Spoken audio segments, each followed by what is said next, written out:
Ito po yung terrace.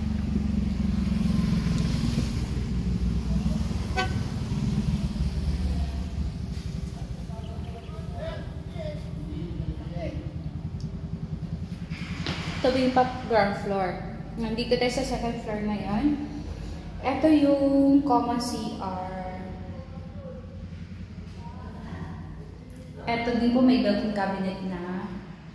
First bedroom natin. Second bedroom. May built-in cabinet na rin. Ito naman yung master's bedroom. Meron siyang view ng Laguna de Bay.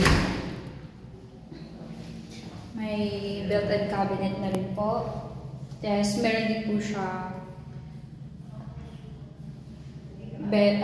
toilet and bath dito sa master's bedroom. May sarili siyang garden pa.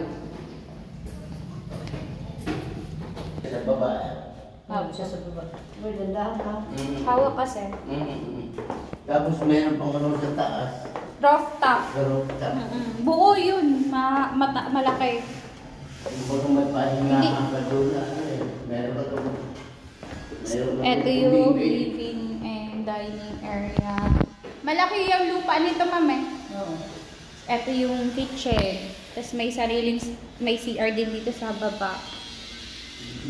Ganyan siya, ma'am, yung sa taas niya. Yung ceiling ba? Ito garahe. Hindi, ma'am. Dirty kitchen mo yun, ma'am.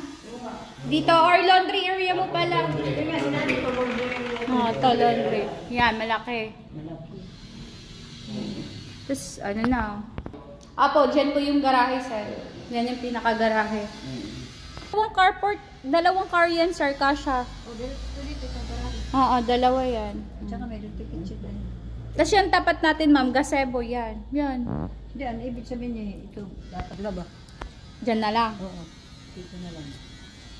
Ang linya ng tubig dyan. Oo. Baguhin nila. Kasi pangit naman, hindi ko light pa. Tapos parking,